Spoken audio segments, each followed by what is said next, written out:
Hey y'all, and welcome to the Sorry Not Sorry Generation podcast, where we bring you a not so healthy dose of humor and reality as we get our hands dirty with some serious nostalgia and question everything. Let's dive in. Hey y'all, Hey y'all, it's Misty, it's Ani. and we are going back to prison. So we managed to. Well, I'd like to say we managed to escape the first time, but we kind of didn't. I think the first half of this movie is us getting thrown into Azkaban, and now we gotta escape. So now it's a matter of it's not just escaping; it's staying out because everyone's looking for us. that's true, and you know what? They should look for us. We're worth looking for, in all honesty, and probably not really in like the desirable way, but as wanted criminal kind of capacity. You're not wrong. I personally would not want a strong part of me would not want to be sought after because I'm just like, Oh, yeah. please leave me alone. But at the same time, it's like, yes, fear me. Yes, I do enjoy that idea. It's just like, you know what? You should be afraid of me. You should have to send weird, creepy, like, dementor shit after me because I'm that fucking scary. Yeah. But in But all also, honesty, please stop looking for me because I just want to be left alone.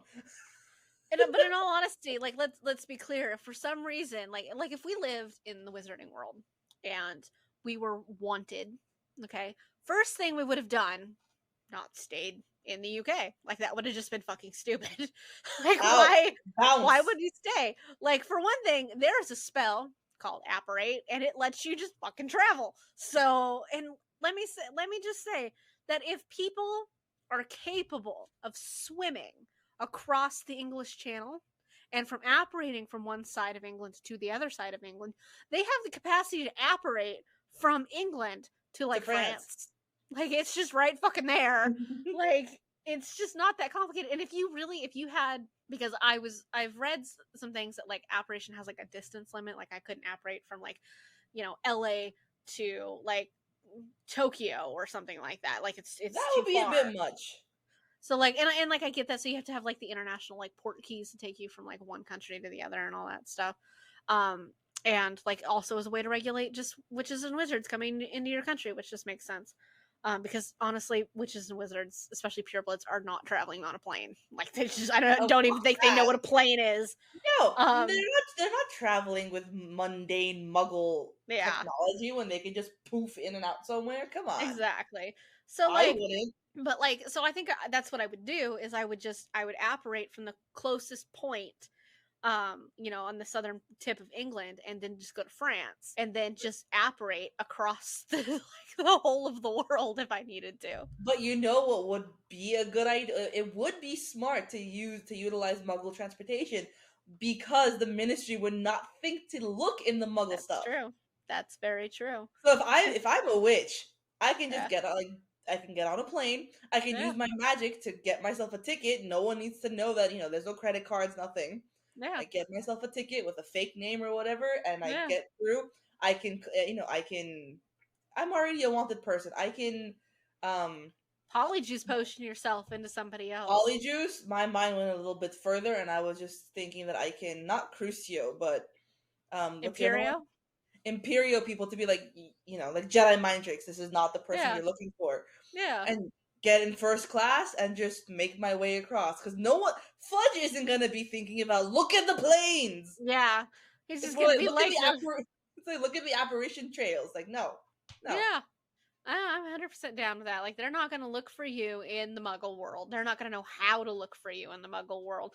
Like a cop could probably find you in 5 seconds flat, but fucking wizards are gonna be like just lost for the next like 2 centuries. Like no. And I feel like, because like your animagus form is supposed to be what your Patronus is, and both of us have really small like Patronus forms because you're a ferret and I'm a robin. So like for me as a bird, I could probably just fly across the English Channel, but you as a ferret would be so easy just to stow yourself away somewhere. Like it just wouldn't be that complicated. Like we could easily become You could Polyjuice potion yourself, put me in your little carry-on.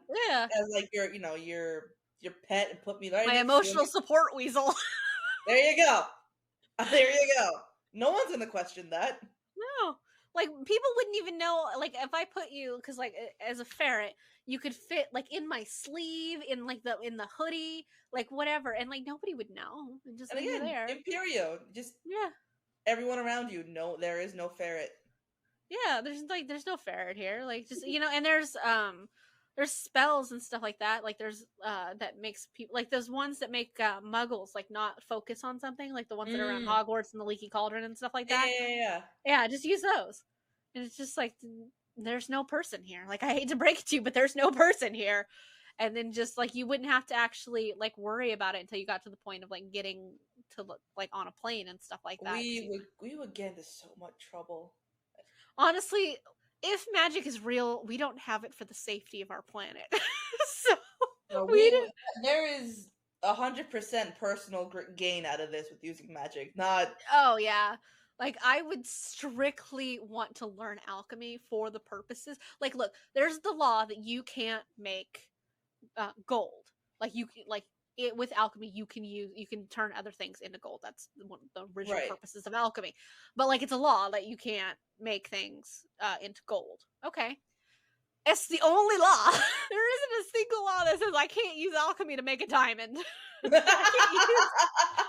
There's nothing that says I can't use alchemy to make platinum. Like, there isn't anything. It's just gold. Copper, I can bronze, make silver. iron.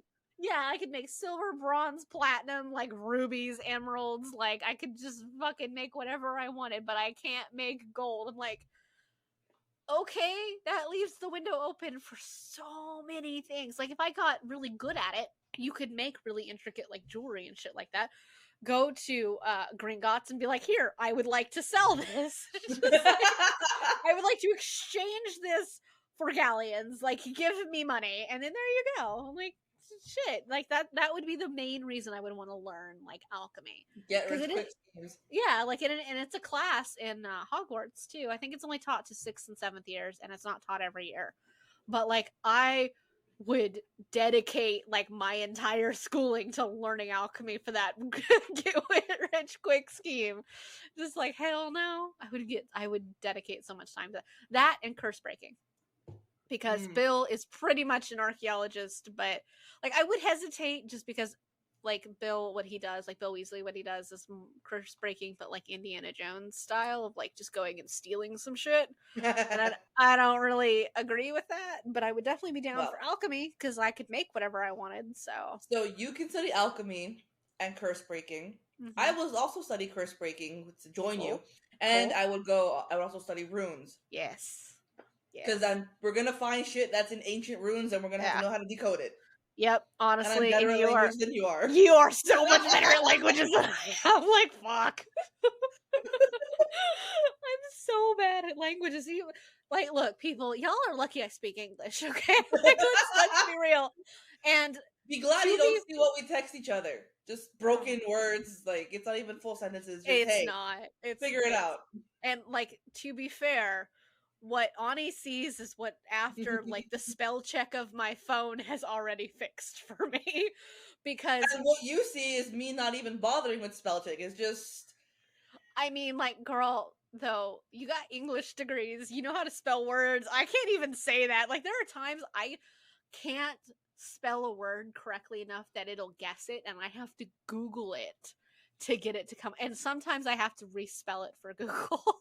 I have gotten to a point before with words and trying to figure out how to spell, where I'll turn on the mic part of Google and just say it so it will you see how it spells it.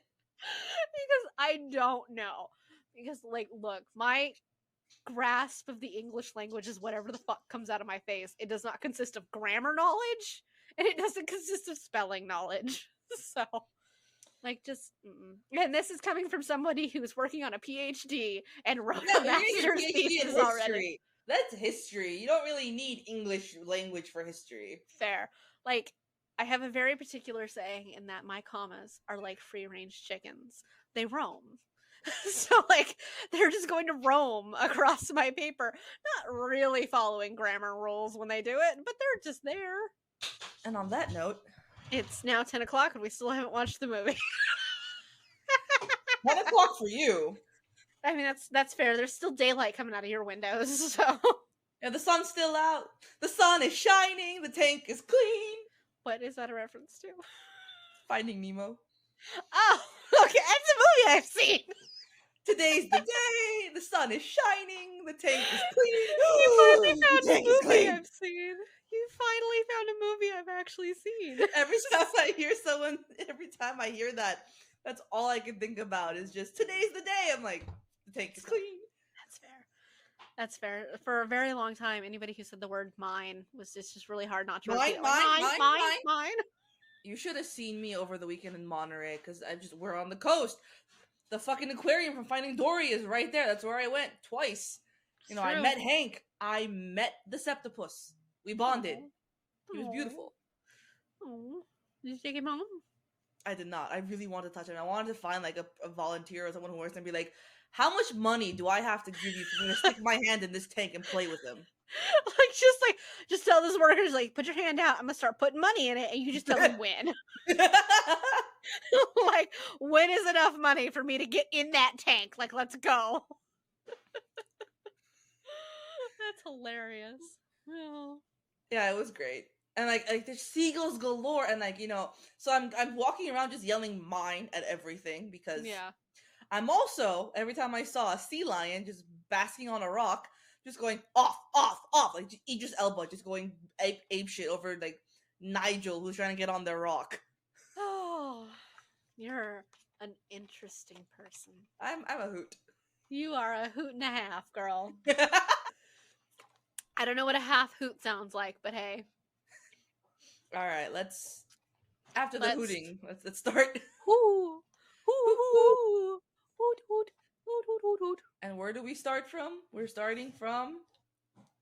That was such an awkward image to come back to. Just a super up close image of Harry's face with his eyes closed. So Harry, as we're practicing to summon a Patronus. Yes, Lupin is torturing this poor boy by repetitively using a boggart to summon a dementor. It's the smartest thing to do, though. It's harsh. It's a watered down version of it. Yeah. It's better than, you know, fucking getting a real dementor. Oh yeah, no, absolutely. But like, I always will question Hogwarts teaching. Hogwarts, I mean, I really want to know what the teaching standards are at Durmstrang, because I feel like physical punishment is involved at Durmstrang.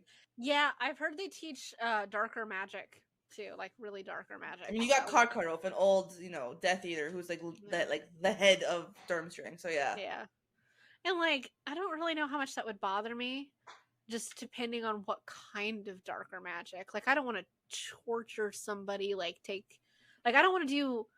Like, blood magic would be one thing as long as it's yours, you know? Like, I don't want to take somebody else's blood and do blood magic with them, you know? Mostly because then people would also have your blood and could do blood magic on you, and, like, I don't really want that. I also would probably pick Durmstrang over Beauxbatons, just because Beauxbatons look like I would probably punch a bitch within the first 48 hours, so... I feel so uncomfortable. Like, I am not this prissy bitch. Mm-mm. Also, their uniforms, paper thin. Like, paper thin. It's silk. Like, it's all silk. Yeah, and I just be like, no. First of all, your uniform involves, like, a dress, and that's just, I'm out, like, right there. Like, Durmstrang is too cold for those girls to be wearing, like, dresses or skirts. They probably have pants, so I'm like, I'd go there. Like, if I went to Hogwarts, they would probably have to fight me to get me into a skirt. I'd be like, fuck you. Like, see, I can do the skirt because I can wear leggings underneath. That's fine. Yeah, it's fine by me. But I mean, half the time we're only really wearing the skirt in class, so yeah. Well, like, cause like as soon as class was over, I'd go change because like fuck it. Oh yeah. You know?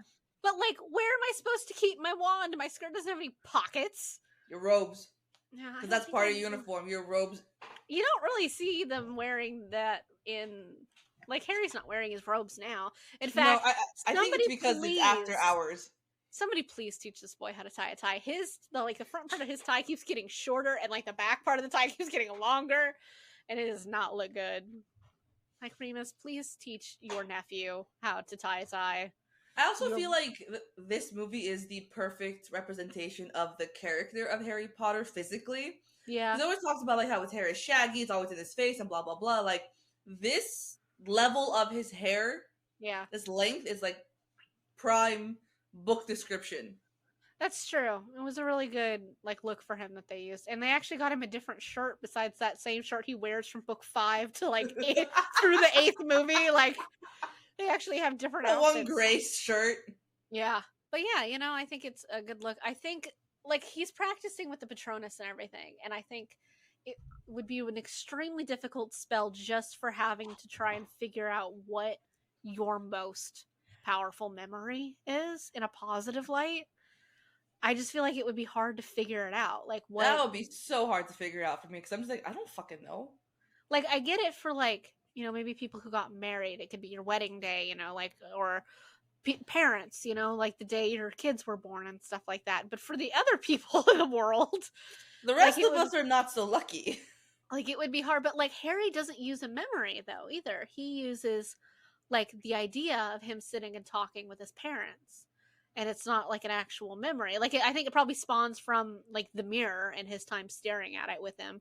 But was it the mirror, or is he recalling the first time he saw his parents' picture from what Hagrid gave him? I mean, in all honesty, it could be both. This is the only 2 times he's ever seen his parents. So, but he said that he was, they were just sitting there talking. And obviously that's not a real memory he has because he's never been old enough where he's had a conversation with them. So I could probably manifest something that, okay, I do have a problem. Harry sitting here, he's got his wand and it's just fully lit. Unlike when he was at fucking Vernon's house over there just repetitively casting the motherfucker Lumos over and over again. Yeah, why is it all of a sudden he just... Suddenly he gets his shit together. Oh my god. But is it the added powers of the magic at Hogwarts versus the Dursleys? What is this?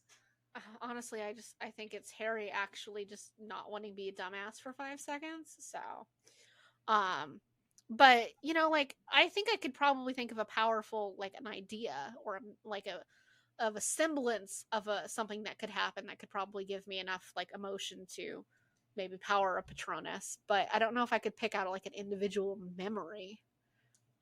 I've been thinking about that since our last recording, and I'm just like, I really don't know. Yeah, I have memories where I'm just I was happy. Yeah, in these memories, they're good memories, but yeah, I can't think of one strong enough. Yeah.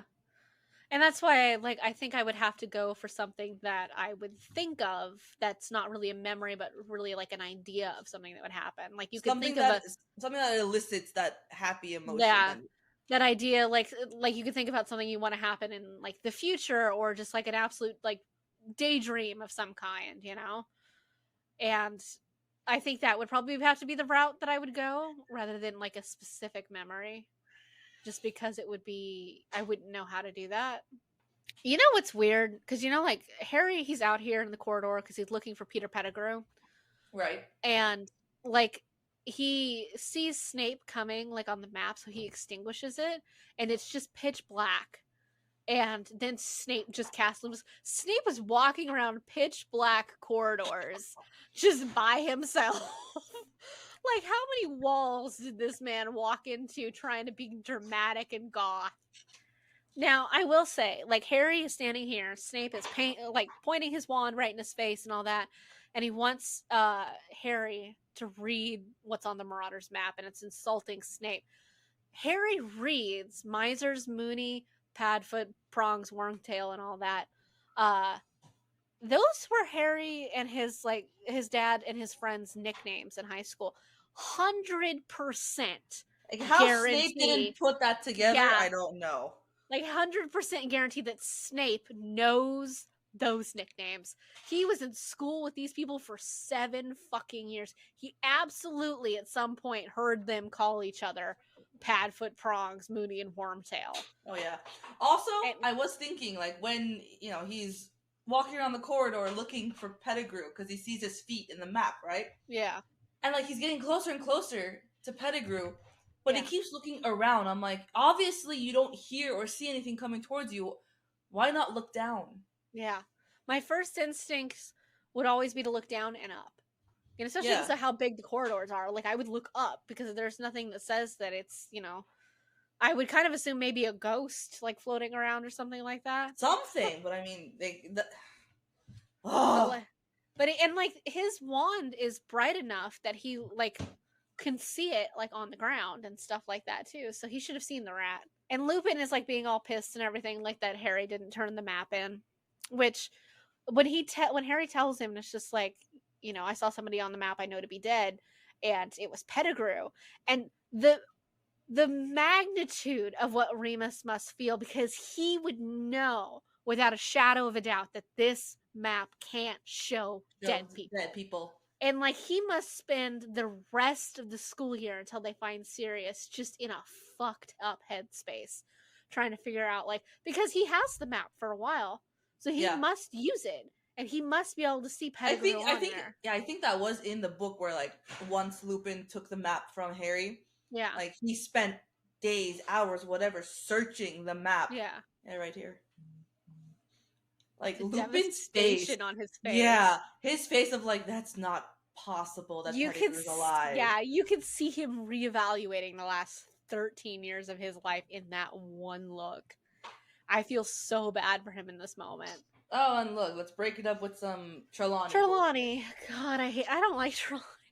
I like when we were talking love about Emma Thompson. I love her. But Trelawney would drive me insane.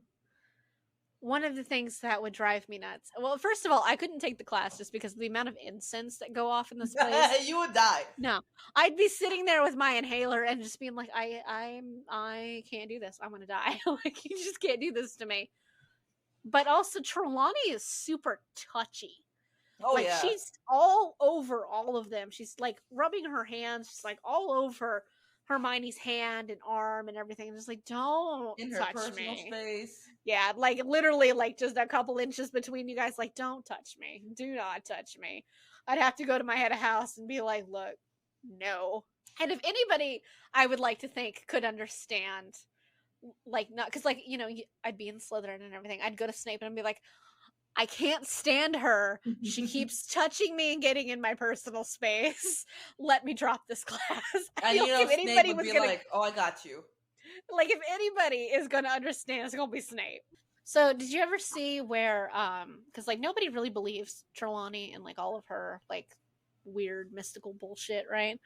And she has I think it's a great-grandmother whose name is Cassandra, who also was supposed to have been actually gifted with the sight of prophecy, like real prophecy. But nobody believed her either, because they based that on the mythology of the seer Cassandra, who was gifted with true prophecy, and nobody believed her either, because she was gifted with true prophecy but cursed by the gods for have nobody believe her either.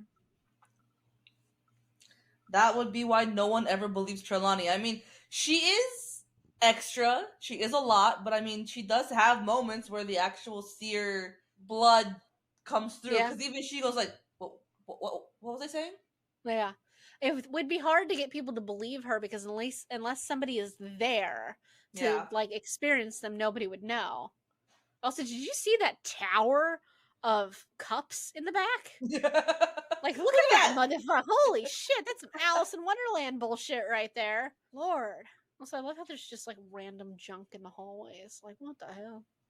Like, Hogwarts has so many rooms, you have to use the outside of Trelawney's classroom for storage. Like, really? How creepy would it be just to be walking through your own courtyard and there's a fucking executioner sitting there? Like, just sure. Because, like, Harry, Ron, and Hermione know, like, that, they're there to get rid of Buckbeak. All the other students definitely don't know that, and just fucking would walk by and see him walking around the courtyard, and there's a guy just, sharpening a big ass axe with his knife, like with a stone. Is Draco using binoculars? Yes, he is. He is. You never noticed that? No, I did not. Honestly, they really just should have let Hermione just do whatever the fuck she wanted. I also just love, anytime I see, like, these two interact, I just love how, like, they were the best of friends. Yeah. Offset. Oh, yeah. And she had a crush on him. He saw her little sister. It's like, yeah. I love it. She's really lucky that she punched him into that rock, because he would have fallen right down that hill. It's just like, honestly, the best move Hermione ever does is punching that man in the face, because like Draco needed it. But I would have laughed my ass off if he would have fallen down that hill, though. Like, let's be honest. I want a giant pumpkin patch. Right? I mean, I'm I don't know growing what pumpkins for. right now, but I to don't get know what ready I'd for do with them, the but fall, like, but I want big pumpkins. I just like, want it for the decor. Yeah, I just want a giant field of pumpkins. Like, yeah. When we move to that town of 50 people, we'll make a pumpkin patch. I don't even know if pumpkins will grow on an island. It's gonna be the cult of the cult of Halloween. Everything, every fucking season is Halloween. What's the old world word for it? Samahayan? Samhain. Samhain? It's pronounced Samhain. Samhain. I always had an issue with Ron being a dick to Hermione about his stupid fucking rat. Honestly, he's a dick to her in every fucking movie. That too. But like, come on, like he's a cat and a mouse. Like, what the fuck do you expect? He's particularly bad with her. Like, I would be pissed too if like I had a rat and somebody was like cat fucking ate it. But I wouldn't. She's not the only one in Gryffindor with a cat. She's not even the only one in like with a cat in the school. Like a bunch of people have one. Like you can't fucking just McGonagall is a cat. Like yeah, and like maybe you should just leave your rat in a cage and not just let it wander around the whole fucking school. You're putting a lot of faith in the fact that it's intelligent enough to figure out where to go. That should have been the first clue. They're not that smart. Yeah, like Hermione's cat is because he's half Sneasel. Kneasel? It starts with a K, but Kneasel? Yeah, it's Kneasel. We'll go with that. But it's half Kneasel, and like those are supposed to be incredibly intelligent creatures. But like it's a rat. And you don't know 12 years or 13 years. Like they don't live that long. He doesn't know the rat's a pedophile. Like he doesn't know that. But like still, you can't tell me that rat that hasn't slept for years with a bunch of little boys is not some kind of fucked up. Pettigrew's a fucking freak. That's true. Oh, Buckbeak. I read a fan fiction. Now I'll point this out. I read a fan fiction, and like it was like one of those like humor based like crack fan fictions with plot and everything. But in one of them, somebody had pointed out because they had like Buckbeak and like, why don't we just put him back in the herd with the other ones because he looks fucking the same. Like the rest. Because you just tell them that it flew away and just be like, great. You have a problem with it, go pick it out from my herd of like of these things that you've never seen before and just tell them that it flew away.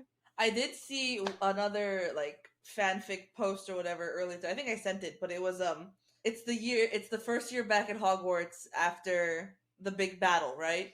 Yeah. After the Battle of Hogwarts. And all the Thestrals are now getting super concerned as to why they're getting so much attention. Because now everyone and their mother has seen someone die. Yeah, that's a very good point. And now everything's starting to go downhill. Pettigrew escaped Ron.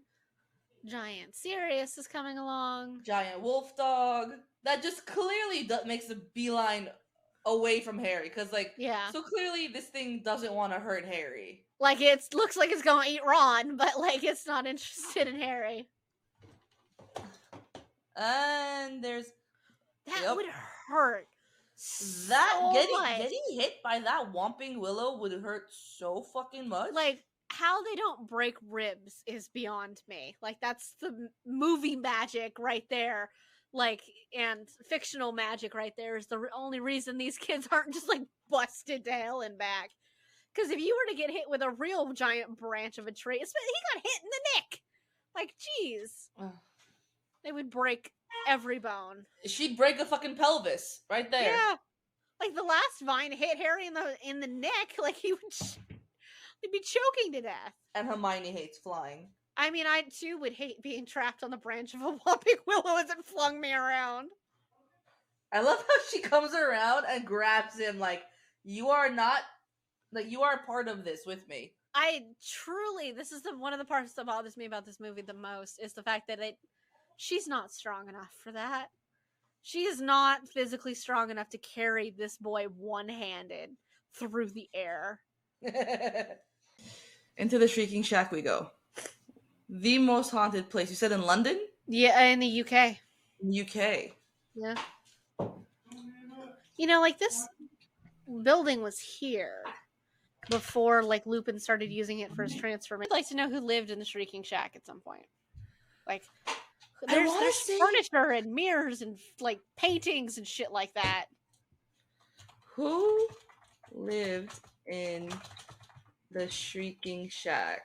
Now I know. Okay, I know it's Lupin. Yeah. I know in the book it was Ron who said that line, like, if you want to kill Harry, you'll have to kill us too. That is the most badass line of this whole series. Like, Hermione says it in the movie, but, like, that is easily the coolest line they ever say. Right up there with in the 7th movie when Harry's going to walk into the woods and Hermione offers to go with him. She says, I'll go with you, knowing that Harry's going to die. Like, that is the other best line in the whole movie. Really goes to show you like the dedication of Harry and like and his Harry, crew. Ron, and Hermione together. I do think they did Ron a disservice here by making Hermione be the one to say it, not him. For how smart Hermione is, she missed all the connections. Yeah. Gary Oldman is such. I love that man so much. I did my waiting. 12 years of it in Azkaban. Like, the thing that drives me nuts is they're like, fine, go ahead, kill him. And it's just like, they all think they're like, the kids think they're talking about Harry, not Peter Pettigrew. But for Remus and Sirius are all like, I want to kill him, knowing they're talking about Peter. They're scarring their nephew. They're scarring your poor nephew.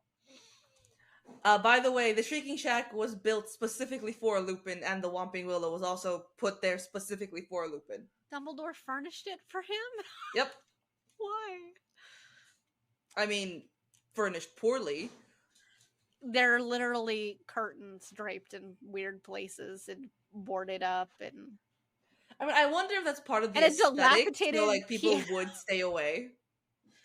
Like, sure, maybe just put some charms and wards and shit around it, you know? Maybe don't bring what at the time would have been an 11-year-old boy in here and telling him he gets to spend the night alone as a monster in this poor, very scary looking place. I will say, was he 11 or did it happen like in his 3rd year? I feel like everything happened in everyone's 3rd year. What, that he was turned into a werewolf? Yeah. Remus was turned into a werewolf as a very small child. He was attacked at home when he was a very small child. That's right. He's been a werewolf pretty much his whole life.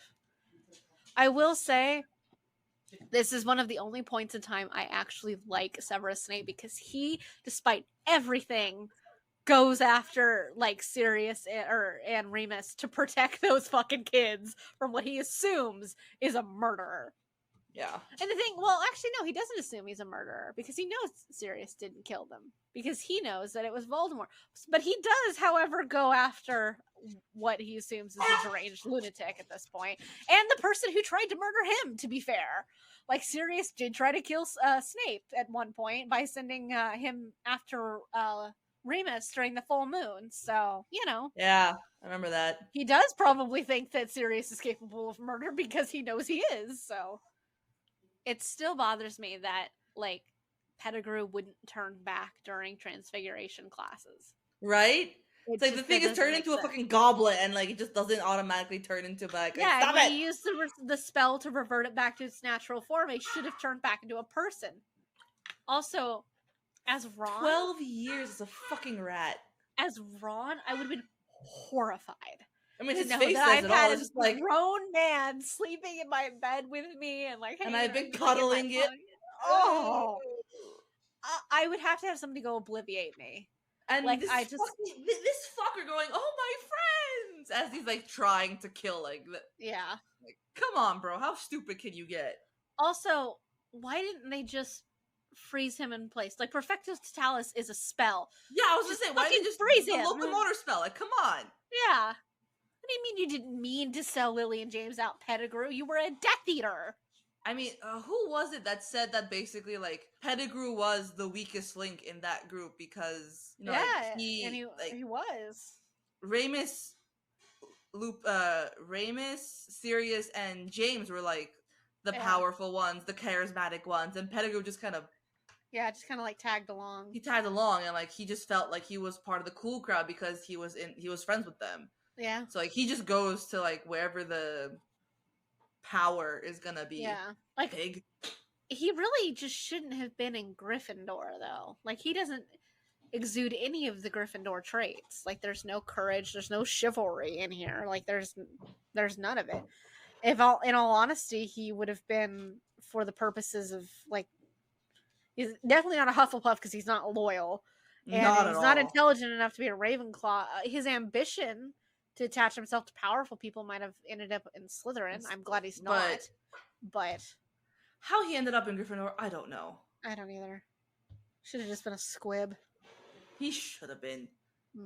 Like I would rather have seen Filch be in the Hogwarts house, probably Hufflepuff, than Pettigrew ever be placed in Hogwarts.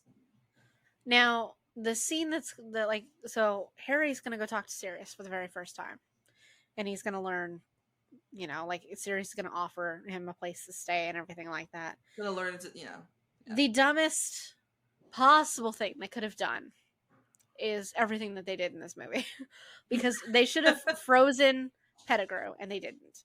Like they should have cast a spell on him. I don't give a damn way to if just, it was the locomotive spell. The locomotive spell, a freezing spell, fucking Imperio his ass if you have to.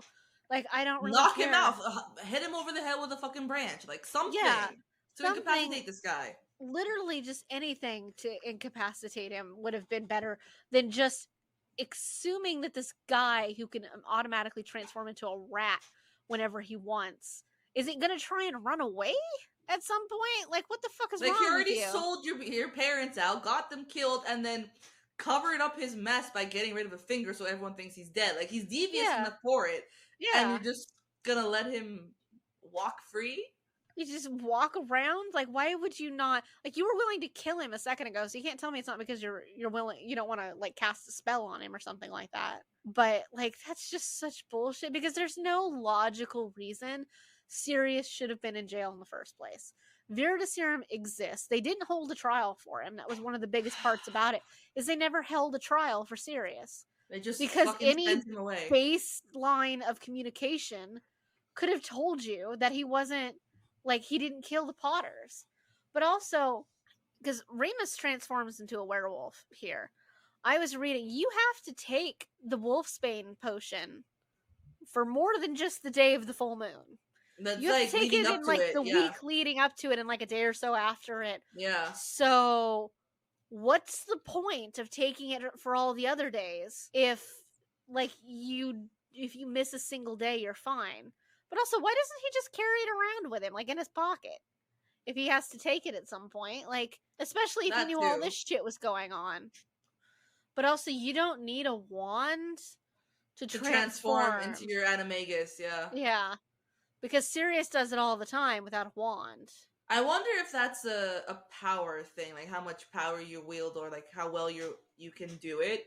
Because again, Pettigrew is not the best at anything. That's true. That might be true. Hermione, like, as stupid as this moment is where Hermione is trying to get through the werewolf and get to Remus the man. Yeah. I'm like, you're an idiot, because it's not going to work. At the same time, that would be me.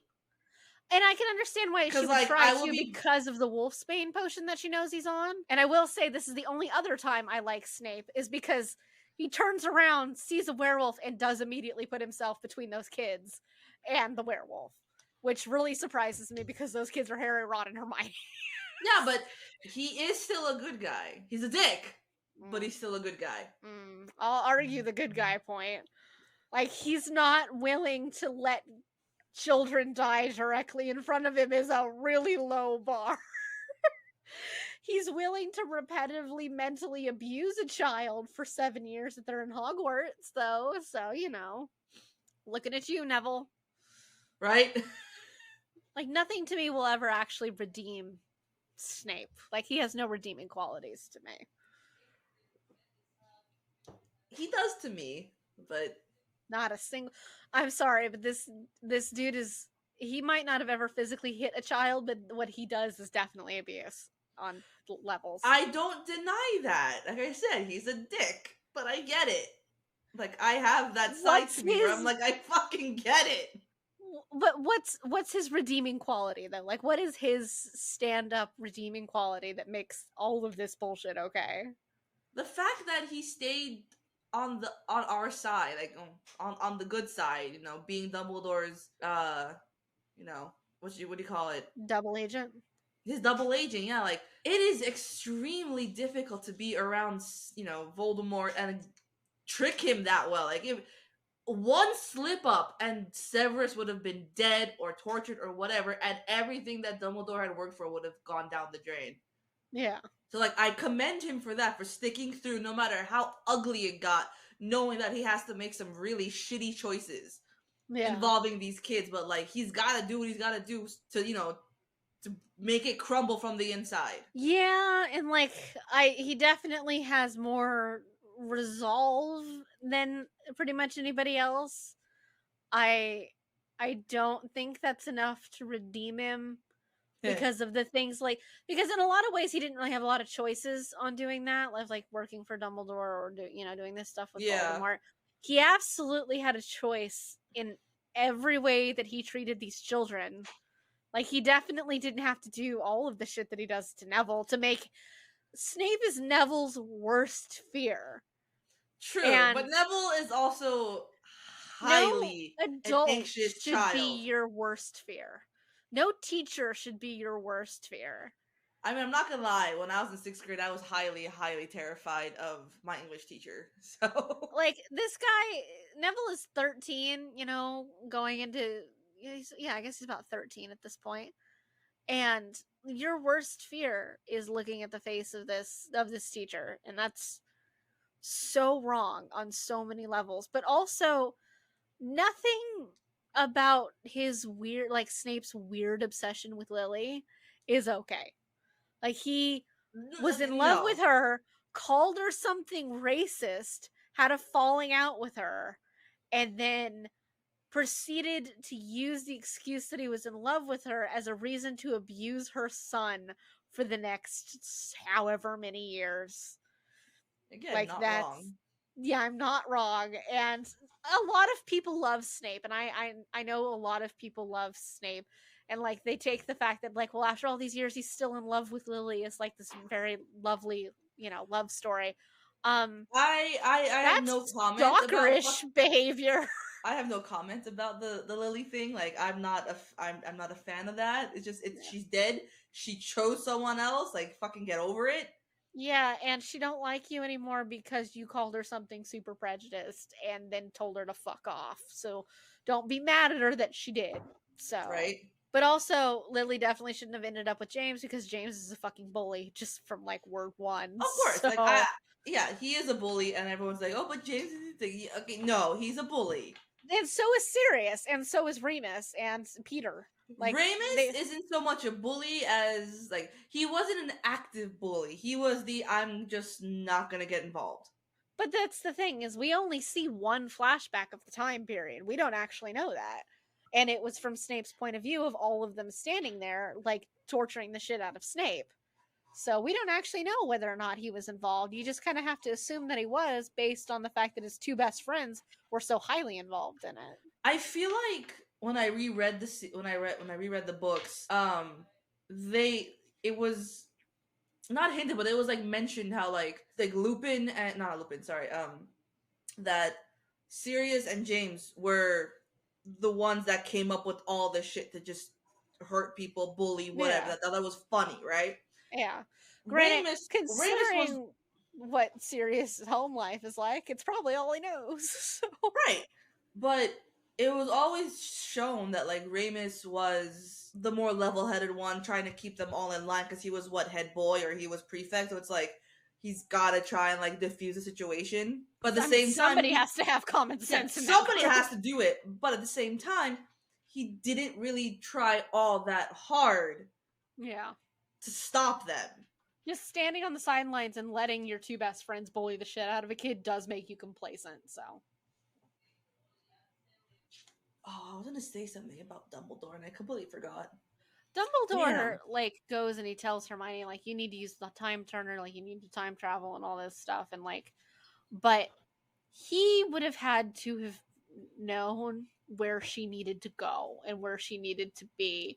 And it's just like, how much of this did you plan? Like, how much of this did you plan out? Every inch of this. For the entire time frame that Harry is at Hogwarts, Dumbledore has planned everything. Yeah. In all honesty, he is not a good person. Again, I get why, because he's like the only one that could bring him down. He wasn't a good person like long before. That too. Like from the very beginning, like he was not a good person. Yeah, like he him was and not Grindelwald were severe Muggle haters for a very long time. Trying to do like the New World Order and everything, have the Muggles out. Yeah, like no, that's he just got better at hiding his prejudice. I think didn't it all change for him though when his sister died? That's when he went against Grindelwald. I imagine you can't just drop prejudice. So no, that's when it changed for him. I think it's when because like Ariana.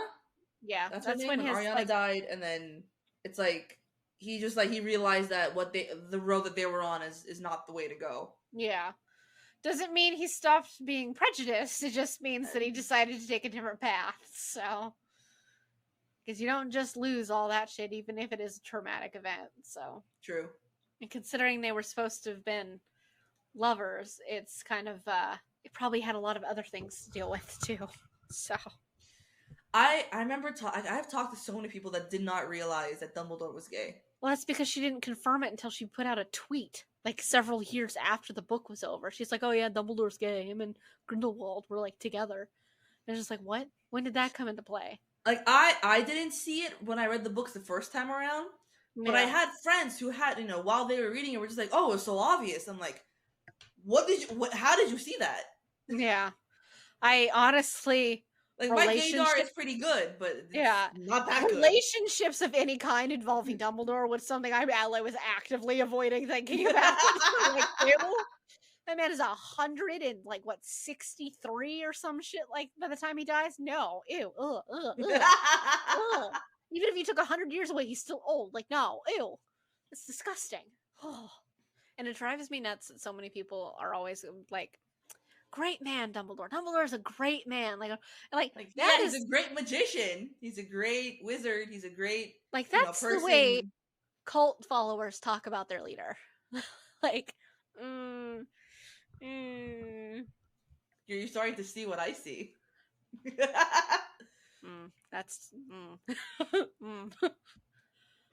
So, like, they won't let Harry go to Hogsmeade by himself, without a permission slip. They won't let, like, kids apparate. They won't let you do magic outside of school.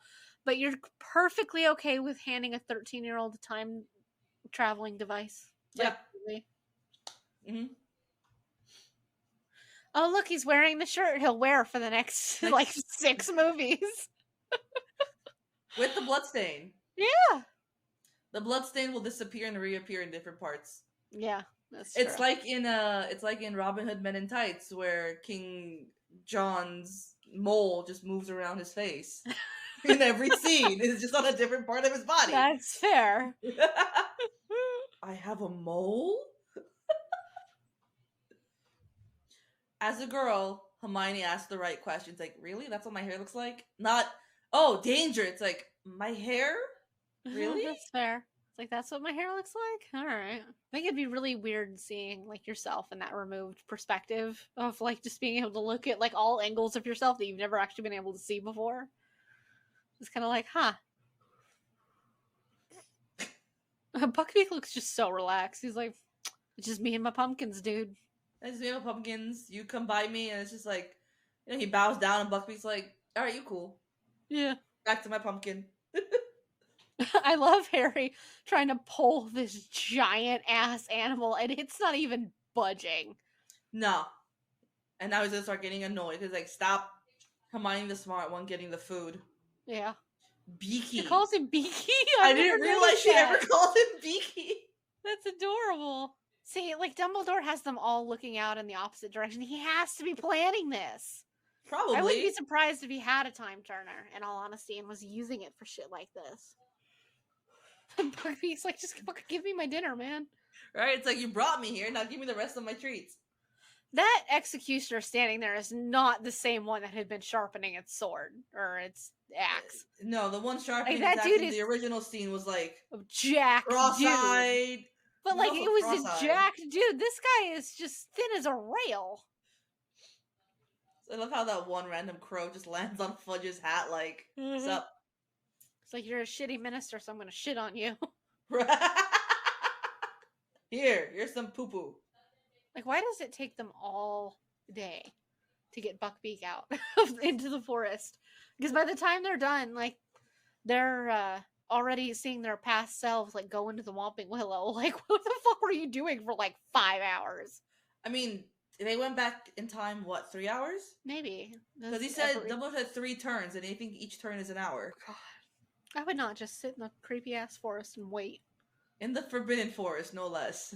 Yeah, like, no. I mean, Buckbeak is having a great time, just catching snacks. Buckbeak's having fun. So, in the event, they would have captured Pettigrew. You know, it's like they do to use some common sense and actually captured Pettigrew. Right. They could have cleared Sirius's name. He would then be Lord Black because he would be the head of his family because everybody else did. And he could have taken custody of Harry legally. How much do you think Dumbledore would have fought him on it? Oh, God. I want to say he would have because he's so adamant about that stupid, you know, the blood your mother's blood magic thing, whatever. I'm like, which still sounds like bullshit. It's because he's being neglected and abused in this Muggle household, and also there's just no way Lily would have done that, knowing what kind of person her sister is. She would not have left him with Petunia. And especially because she would have known, like, when she died, that Sirius wasn't a traitor, so she would have left, and Harry would have gone to Sirius, so. And, like, I get it that, like, he's probably thinking, like, it's a Muggle thing, they won't think, but, like, we all know, even Dumbledore knows that Voldemort is a half-blood. Yeah. He knows the Muggle shit. He was also raised the same. Why is he raising Harry the same way that Voldemort was raised? Yeah, the exact What's same the point? way. What's the fucking point? I have no idea. Are you trying to turn him into Voldemort and then guide him away and be like, but this is the choice you're supposed to make to be different? Like, the person who pushes Harry most towards, like, Voldemort-esque tendencies is Dumbledore. He pushes him closer to the dark side than anybody else does. Now, they've had about 2 hours so far to get this far into the time travel. Yeah. You'd think that Harry would have realized while they're waiting that he's the one that cast that Patronus and not his dead father. Because how the hell would his dead dad show up and cast a Patronus? Or maybe when you're sitting there and you're waiting, knowing how long you guys are in the Shrieking Shack and you watch them go into it, they know how long he has. Why wouldn't he go look for his father? Why wouldn't you just go to the lake where you know they're going to be and look for your dad? Like, geez. Stupid children. This is why the fate of the world should not rest in, like, 13-year-olds' hands. This is why the Trojan one trope sucks. Just a lot of missed opportunity to be smart. Yep. And look at the horde of dementors. That's like, what, 15 of them? I thought they were just releasing, like, a couple to guard the school, but no, there's a fucking trove. They've all just been like, fuck it. We're going to Hogwarts. Azkaban is unguarded at this point. Your dad's dead. Who the fuck is going to show up? Oh, shit. I love Hermione's just like, no one's coming. She's just looking at him like, how long do I trust Harry's crazy? There you go, big boy. In the book, when Harry casts this final version of the Patronus, yeah, it said, like, I'm pretty sure it says that, like, his actual, like, full Patronus shows up. You know, the stag comes out and, like, just hits every Dementor. Not this warping light hurricane. Yeah, no. The stag would have been more impressive, in all honesty, and it would have been more interesting to watch, rather than just, like, this weird light twister that happened instead. And like even when he was sitting there on the lake, Harry looked over and he saw a giant stag. Yeah. So like, why is it when Harry casts it, there's no giant stag? Inconsistencies, people. Yeah, that's weird. Hermione didn't even hesitate with the Bombarda spell. No, she's like, let's commit a felony right here, right now. Felony. Like, we're already committing a bunch of other felonies. Let's continue. Yeah, I will give her credit. Like, if she's gonna like do something, she goes the whole 9 yards. She doesn't do anything by halves. Harry's like, can I just go with you? Even if there's danger, can I just go with you wherever you go? Because I do not want to go back to the Dursleys. They both should have just started over in another country. They should have just taken Remus and just gone to a different country. The owls are gonna know where he lives anyways. They'll find him. If you put a what's the name of that charm that made the Potter's place unplottable and undetectable? You have to have a secret keeper. Charm? Whatever the name of that spell is, the one that was on Grimmauld Place and then the one that was on the Potter's like cottage and everything. Just place that wherever you're gonna go, and like nobody's gonna find you. So just go to. But you can't tell me like the Blacks were one of like the richest, like oldest families that there were. They have to have owned properties other places, like outside of just London. Like, come on. Yeah, like go, because there's no way a family that snobby had just that like townhouse in London. Yeah. In like an area filled with muggles. Like, no, there has to be like a manor, a mansion, a something somewhere. The like, Malfoys have a fucking mansion. Yeah. Like, the so Blacks have to have more than one property. Yeah. So like if I was serious, I would have just gone to like Black Manor, wherever that is, and just sequestered myself in as much family magic and defenses as humanly possible. I would also like, start. I don't understand how in Grimmauld Place, you know how like there's the portrait of his mom, like of the Sirius's mom that just will shriek as the minute that curtain comes off. Yeah. And I know that her like she's stuck there, she's glued or whatever, like she cannot be taken off. Burn it. I'd take the wall out, like fuck it. Bombard the wall, something. Just burn Avada Kedavra, the painting, like Jesus. That woman was a nightmare and a half. I would have cut the wall out. Like, you don't need that wall. It can't be that important of a wall. Take the whole wall. I love how much they fuck with Ron after, the time turner's over. And they walk through the, the infirmary doors. And Ron's like, you were there. And then you're over there. And now you're over there. Yeah. And they're just like, you're on drugs, bro. Like, what you want, bro? Like, come on now. After all that, we're back in our robes. Still... Harry has a foreign concept of what a comb is. The thing that really gets you is Harry's hair is a fucking mess, but his grandfather or his great-grandfather is the one that created the sleek, easy hair potion to make your hair more tameable. Seems more like his great-grandfather. I don't think James would have done that. James would have been like, I don't give a fuck. Well, James didn't do it. It was either James's father or like his James's grandfather. So I'm not really sure which one of them it was, but it was one of them. But like Lupin, who knows? You didn't go into public spaces. You're like, he's like, well, letters are going to start showing up because people are going to like know I'm a werewolf. Who would have told them, Lupin? Who would have told them? Yeah, who would have told them? Because like you weren't in public. It was just you and Snape. And like Snape could have like Dumbledore could have told him to keep his fucking mouth shut. In all honesty, and like Snape's known since you were all in school together. Like, yeah, he's suspected if he was gonna out you, he would have said it like the minute you got hired. Also, Lupin, sweetie, there's a werewolf registry that you have to be registered on. Anybody who wants to go look at public documents can go look and see that you're a werewolf. Like that's not. It shouldn't be news to anybody. Like, he shouldn't have left, not voluntarily. Like, I would have made them send those owls and make me leave. Like, fuck you. But at least, he had a year of a steady income. Yeah. I feel bad for Lupin because he doesn't have shit. Because he's always being hunted and degraded.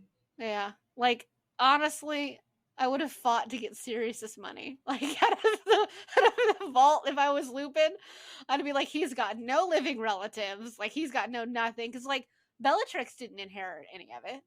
And neither did Narcissa or Andromeda. Like, they didn't inherit the Black Fortune. They were attached to their husbands' fortunes at that point. So the Black family fortune is just sitting somewhere. It's sitting in the vault, like in the Gringotts vault or wherever it is, because Regulus is dead. There's no one left but Sirius. The only two people with black family blood that aren't 3 people, because Tonks's mom was removed from the tapestry and disowned, so she wouldn't count. Yes, but Draco would. Technically he's a Malfoy, but his mom was Narcissa Black. So, but also there's the fact that Harry too, because his grandmother, I believe, is Dora Black or something like that. She's a Black. His grandmother is a Black. I know that. So on obviously on James's side. Yeah, on James's side, I think James's grandmother was. So also interesting that Harry gets the broom now, because isn't it in the book that he gets it much sooner? Because they get really pissed at Hermione because she turns it into McGonagall. Yes, he gets it, and she's like, "You gotta turn it because on the loose." Yeah, because it's like it might be bewitched. It might be like someone's trying to curse you or blah blah blah. Yeah. And the guys are just like, really, like it's a dick move, but I understand why she did it, because honestly, fair. Because at this point they've learned, well, somebody's tried to kill you the last 2 years, Harry, and now there's an actual serial killer on the loose. So like maybe we should be wary. So, but boys and their sports. So, well, we escaped prison, and so did Sirius. We're gonna come back to Azkaban eventually, and bombard our way out. I mean, fair enough. That's true. Mass jailbreak, you, me, and a bunch of Death And then Eaters. once all the not high ranking, but like the heavily guarded people have left, the Dementors would be like, well, our job here is done. Go find the fun. And just leave. Like, which they do. They fucking do. They just like, no, we're out. They're just like, nah, we're just gonna go hang out. Well, any final thoughts on The Prisoner of Azkaban? They really should have done something with Pettigrew. Just incapacitate the man. Honestly, it was just... that I think is like my biggest gripe with the whole third book / movie. It's like, you let him slip through your fingers. And there were just so many ways to have proven Sirius's innocence throughout the series. Like, from day one, you could have just given him, even after he's escaped and like all this shit has happened, you could have, like, Dumbledore could have called the council, because he's like the head mugwump. He could have called the council, be like, here's Sirius, here's Veritaserum, he's taking it in front of you, here's the actual answers. Yeah. And we're clear. Yeah, and like, you could have questioned him, you could have asked him, like, if you would have been able to present Pettigrew, that would have, like, because Pettigrew should probably have the dark mark, so that would prove you something there too. So that's the whole thing about Sirius and the trial and not having one in anything is the thing that pisses me off the most, because there's no reason, especially like once he escapes, that they shouldn't have gone through the process of getting him exonerated, because what the fuck? Just what the fuck? But I swear, the reason he doesn't get exonerated and the reason nobody ever approaches us about it is because Dumbledore didn't want him to. And I 100% believe that the only reason that they didn't go through all of that process to get Sirius freed and become a clear, clear his name and become a free man is because Dumbledore didn't want it, because that didn't fit in with what Dumbledore wanted for Harry. And if Harry has a sudden legal guardian that gives a shit, then he's going to have a lot more time getting in with all, like getting Harry to do all this stupid, ridiculous, dangerous shit that he keeps throwing him into. So, like, if he has a guardian that cares, then how are you going to get him to, like, participate in the Tri-Wizards tournament next year and, like, all this other shit? So, you could, I feel I can argue against that, though. Like, if he did have, like, Sirius or someone that, a apt person that, took him in, took care of him, and showed him the ropes and everything, and whatever ended up coming his way, as far as, getting in trouble, that's against his will, he probably would have been better equipped to deal with it. Yeah. Because, like, Sirius... No, Dumbledore just wants him to be fucking stupid. Yeah. Because, like, and then you leave Sirius trapped in this house that he can't leave, because... that I have a big issue with, too. Like, Sirius has been stuck in Azkaban for 12 years. You just took him from one prison to another. And you just stuck him in that house, and you gave him no direction, nothing to, like, strive for. And you trapped him in the house where most of his abuse happened when he was a child. What is Dumbledore like? Is Dumbledore trying to, like, live out his past on other people? Like, they kept Ariana in that house and abused her. Yeah. It's like, is this just a Dumbledore thing? Like House of Dumbledore has Dumbledore? truly no idea how to be like an active, healthy person. So like he has no idea what to do like with other people. He has no clue what he's supposed to be doing, what other people should be doing. It's just him fucking up other people so that everybody's equally fucked. It bothers me so much. Yeah, Like, does me so too. many of these things that we, so many of these near-death experiences or whatnot could have been avoided. Yeah. Or handled better, at least, if not avoided. That's very true. Now, I will say you did pause it like in the middle of the credits, and shout Best out boy. to the person who played Best Boy and second I to knew Best you were gonna Boy. say that as soon as I saw it. I'm like, Best Boy. It's just like, are these dogs? Second like, Best Boy. This is like also Who the fuck Best are the Best Boy. Boys? I don't know. It looks like some kind of stage hand, because the person above Best it is boy? rigging grapher and lighting supervisor and stuff like that. So like, but then again, the other one is a technician for astrology as a Libra technician. So not a Scorpio technician, a Libra technician. Libra technician. All right. But shout out to Best Boy 1 and 2. So what is a best boy in the film industry? It is senior electrician on a film crew. They couldn't put senior electrician, they had to put best boy. Who came up with this title? So, like, a 60-year-old man could get asked, just like, what's your title? Like, what's your job? I'm best boy. Best boy.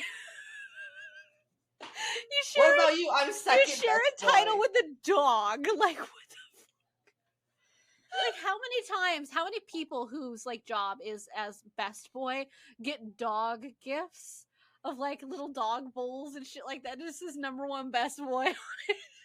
Now, best boy comes second in the hierarchy to the gaffer. So the rigging gaffer is their boss.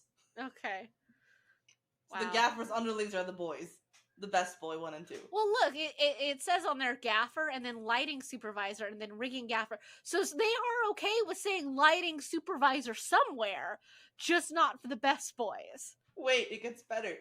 So the electricians are responsible for the technical side of the lighting and are known as the sparks in this country, which is the UK.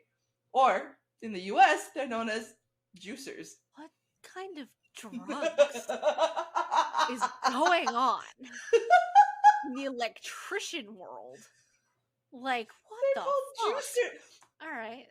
The electrician world is a lot more mafia sounding than I was expecting, but sure. It sounds horrible in the US. I'd rather be a best boy. I'd rather have title best boy and get gag gifts galore of dog stuff. Then have a job title as a juicer. I don't want to be someone. I don't want to be a juicer. No. I would never tell somebody that. Like, no. You'd have the wrong kind of people showing up at your door. Exactly. No. You got people like us who just be like, oh, this is where we're going with it. Yeah. Okay. So we've escaped prison. We are on the run. And next year we're going to compete in an illegal kid fighting ring that is Goblet of Fire. We did not put our names on the Goblet of Fire. We did not, but it won't stop anybody from making us participate in an illegal child fighting ring. And granted, just one minor. Just one specific minor, of course. The next episode to come out after this should be 90s trivia, so you guys can look forward to that.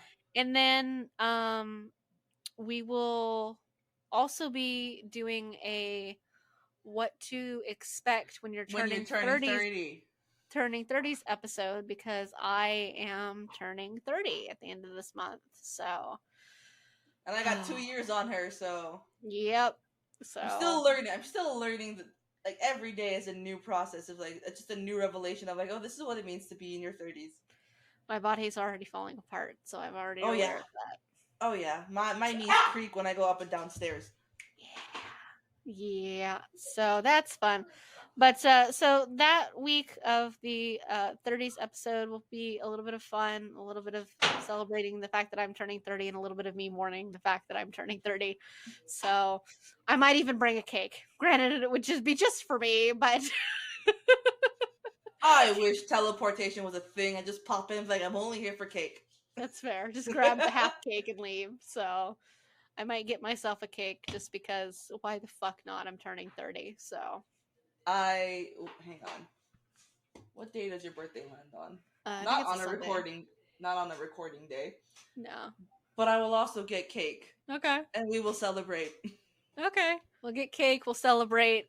I'll mourn. You'll celebrate. I'll mourn. I'm gonna wear all black with like a veil.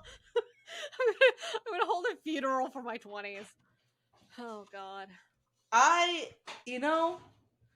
When I finally accepted that I was turning 30 and I realized all that's ahead of me, I was like, yes, bury the fucking 20s. Bury them.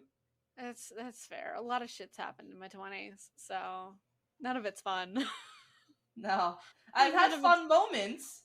Yeah, like there's been fun moments. And I look back and go, oh, that's not what the choices I would have made now. No. Oh, yeah. I don't know how I survived my 20s. I don't know how any of us survive our 20s. Honestly, fair. I'm not sure we're gonna have 30s to survive at the rate of the world's going, but hey.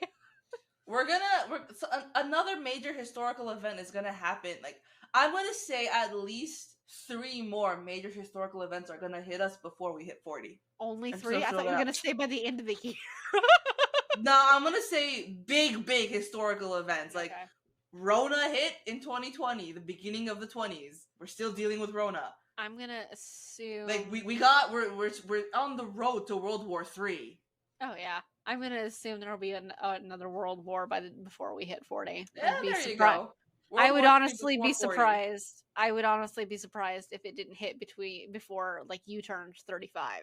So, in 3 years, you're giving us 3 years for World War III to happen. All right.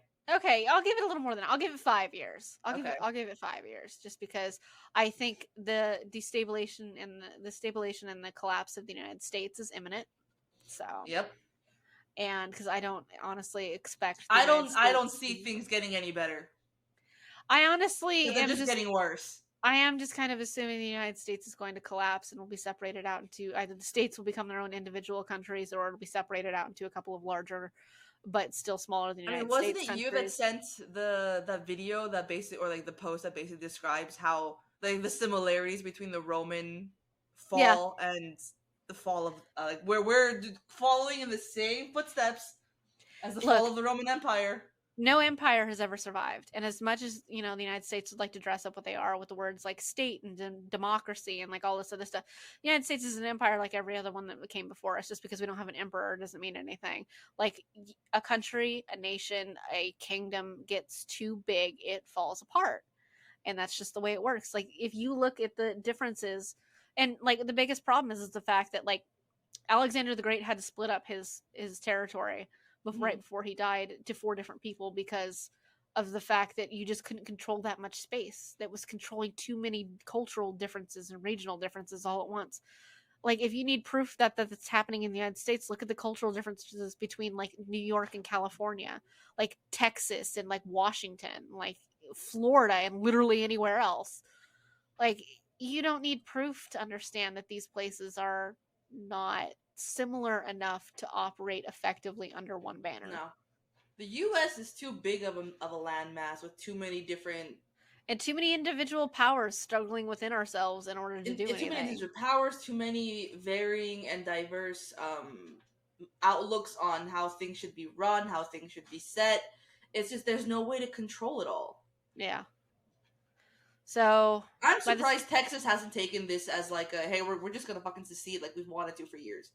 They've talked about it, and legally they can do it. They're one of the only states that like it's a part of their that was a part of their agreement with becoming a part of the United States was that they would have the power and ability to secede. However, the United States also has the power to split Texas up into 4 separate states if they believe it's becoming too powerful. Really? Yeah, I think it's 4. It might be 5, but last thing I had read on it was 4. But they have the ability to split it up and separate it out into different states, which already have names and like, borders and everything. So, but Texas can secede if it wants to.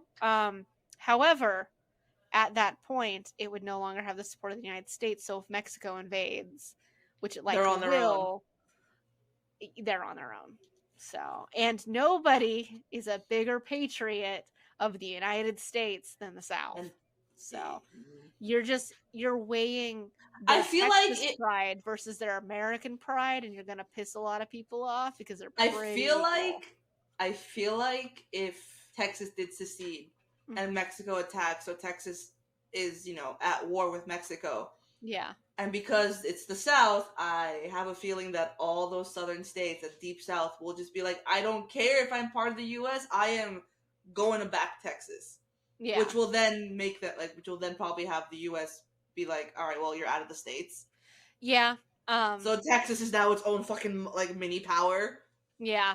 I would kind of assume, I would agree with you. I think, places like Louisiana, Oklahoma, stuff like that, Alabama, Missouri, Mississippi, not Missouri, would back Texas, but I think the United States would not, because I think they'd be pissed that Texas left and would be petty about it.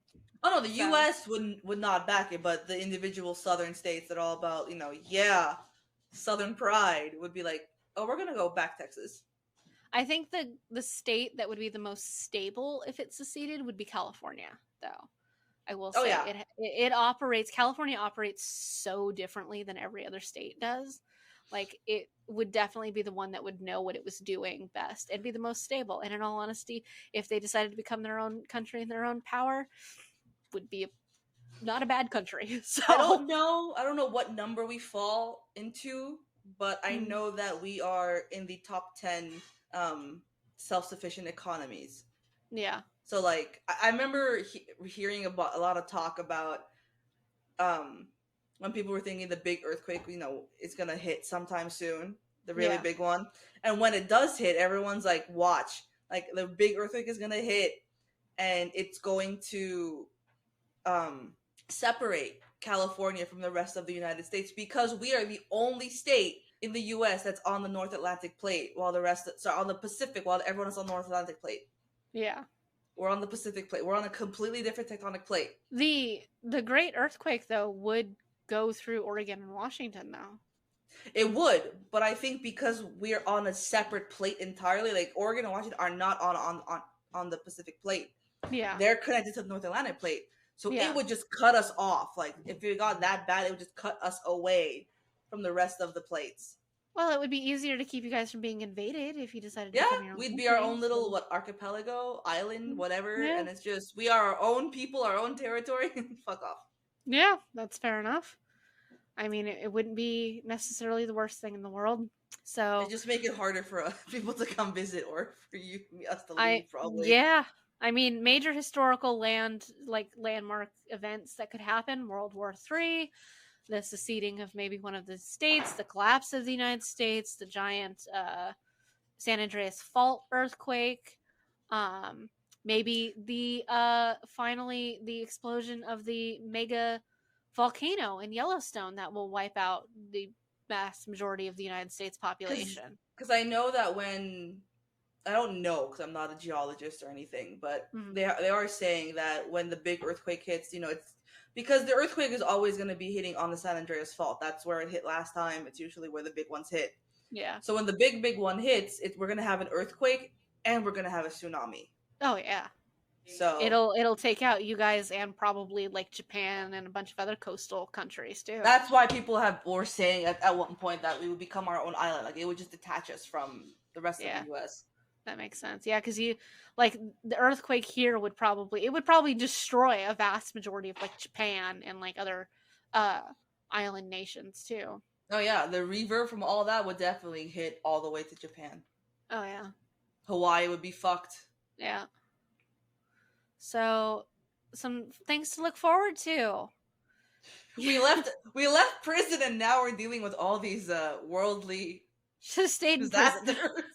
Stay in prison. It's fine. At least you're protected by magical wards in prison.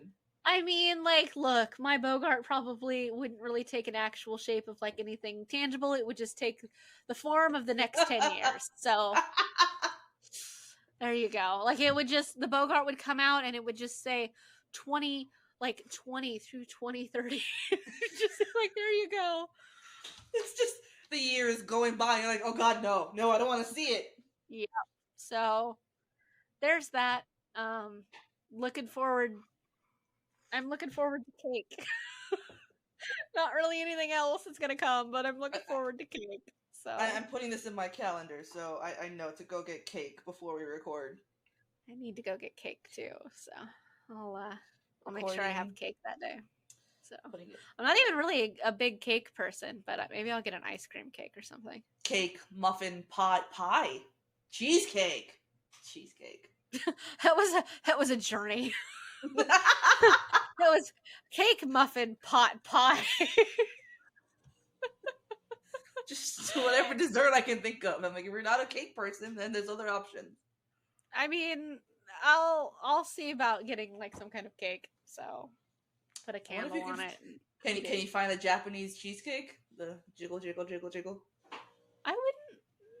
know. I wouldn't know where to find one here. Or you can go to Gideon's, not Disney Springs, the one closer to you, and just stick a candle on it. Fair. That's a lot of sugar even for me though. Like those fucking cookies are Jesus They're Christ. half-pound. They are a half-pound. It took me like 4 days to eat one. That was so much fucking sugar. It took me a couple days to finish just one of them. Yeah, like I think it took me like 4+ days because like I ate mine and my mom ate like half of hers and then she left the rest for me and it like we had those cookies for like 2 weeks. Like that was a fucking lot of cookie. Yeah, my dad and I slowly nibbled away at these cookies over a couple days. Because pretty much just like taking like a bite is good. Like that was my sugar like fix. And I'm like, okay. My cousin wants one. I showed him a picture and he's just like, oh God, why do you do this to me? I'm like, I'll bring you a cookie. Don't worry. There's a lot of it's a lot. Like if we go to that like hour thing that you were talking about for Gideon's where they do like the fresh baked cookie and like the ice cream on top of it, like I'm gonna need somebody to split one with me because I fucking can't eat all of that. Like no, like between you, me, and Aaron, we might be able to eat one. But like I can't even come close to eating a whole one on my own. Like there's no way. There's so much sugar. It's a lot. Now imagine it piping hot with ice cream. It would be delicious, but again, like I'll top out at like a third. I'll split it with y'all. I'll split it. It's just like I'll go with like a third or something, guys, because cheese. So, but yeah. So, look forward to the next episodes we have. But yeah. So we'll be hitting the 30s episode and then the 90s trivia episode, and we'll go from there, and then we'll be into the Goblet of Fire. So, also. We should mention we recently found out we have international listeners. Oh yeah, we have international listeners, and they are in. Let me bring that up again. So Ani and I were looking at like it tells us like what countries people are listening in, and we found out we actually have quite a few international listeners. So we wanted to say hey and thank you for listening to us. Like that's really cool that you guys would take the time to stop by and say hi. So we appreciate it. So we appreciate all of our listeners very much. But finding out we already had an international audience was really surprising for us. So yes, we appreciate all of our listeners because even though we have fun doing this without expecting much out of it, it still feels nice to know that people are just like, we listen. It's really cool to like see like our numbers like grow and stuff like that, and know that people are listening to listening, if anything, to our hard work that we've put into this. So we appreciate that. So map. Here we go. We have them in obviously the States. Yep. We've got them in Buenos Aires, out in Argentina. We've got them in Lagos, in Nigeria. We've got them in Johannesburg. Oh, okay. South Africa. That's a new one. That is a new one. We've got them in Turkey. Got them in Berlin, in Brussels, in Louviers, just outside of Paris. We've got, what is this? I guess that's Poland. Is that Poland? Yep, out in Gdansk. I said Turkey. What else? Nigeria, South India. We have them in India. We've got them in Vietnam. And we've got him in Russia. To our Russian listeners, I'm so sorry for everything you're dealing with. And I hope you find some humor in what we put out to help you deal with it. Oh shit, we have him in Australia too, in Adelaide. Oh, that's new. We didn't have ones in Australia last time. That's really cool. That's real cool. I like that. And Canada, out in Winnipeg. Oh, that's cool too. I don't think we had any in Canada before either. That's really cool. That's a lot of people in a lot of different places, and we're glad you guys can come together here with us. I'm glad people are enjoying it as much as we are making it. Like the Twilight episodes were wild, and we've only gotten weirder, that's for sure. So we appreciate it. Well, we definitely appreciate everybody who's been listening. We're really excited to find out we have an international audience that is growing, clearly. It's growing. And thank you guys so much for listening to us and spending some time with us. We hope we, at the very least, we can put a smile on your faces, because the world's going to hell, so might as well get some humor out of it in the meantime. Glad you guys keep coming back. We enjoy providing the fun. So keep coming back, keep suffering with us, and we'll see you next time. That's really all it is. It's just suffering with us. That's fair. That's yeah. That's exactly what it is. Especially through the Twilight episodes, that was suffering for everybody involved. So such suffering. Oh. All right, guys. So we will see you next week with whichever one we decide to come out with next. Yeah, it's either going to be 30s or it's going to be 90s. We don't know yet. So, and by the time this comes out, we should be possibly releasing some merch by then. So I can't wait for the merch, and I know that people are like, some certain person is going to regret ever opening their mouth. But you guys won't know that you guys will, because the episode will be out. But at the moment, Work Horror Stories 3 isn't out yet. But Erin says something she regrets. So, and it does appear on our merchandise, just like we say it does. So, and not to throw just Erin under the bus, but eventually we will get merch about something you said that you regret. I am suffering. I regret many things. This is now the top of my list. All right, guys. We'll talk to you later. All right. Peace out, folks. Tune in next week for more fuckery, because we have some serious questions and concerns. Don't know how to function when we don't bullshit for the first 45 minutes before we actually watch anything.